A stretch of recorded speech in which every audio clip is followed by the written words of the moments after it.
ले अपन बाबा काटले पलास डंटा खोजले मेरी गछालाना।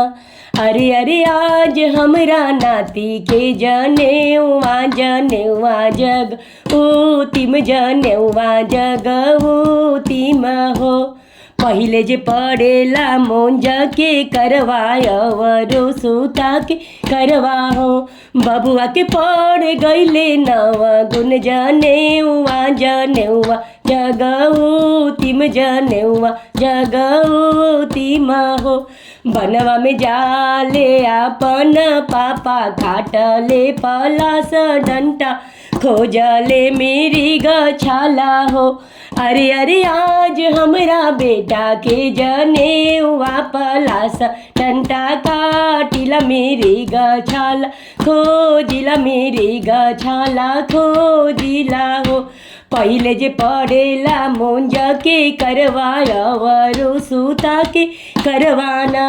बबुआ के पड़ गईले नव गुण जनेवा जनेवा जग ओ तिम जनेवा जग ओ तिम हो।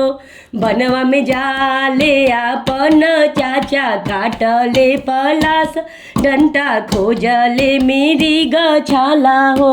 अरे अरे आज हमरा बेटा के जनेवा पलास डंटा काटिला मेरी गछाला खोजिला मेरी गछाला खोजिला हो। पहिले जे पड़ेला मुंज के करवायवरु सुता के करवाना। बबुआ के पड़ गईले नव गुण जनेवा जनेवा जगऊ तिम जनेवा जगऊ तिम हो।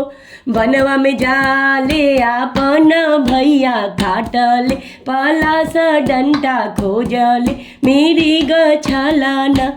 अरे अरे आज हमरा बाबू के जनेवा जनेवा जगऊ तिम जनेवा जगऊ तिम हो। पहिले जे पड़ेला मुंज के करवायवरो सुता के करवाना।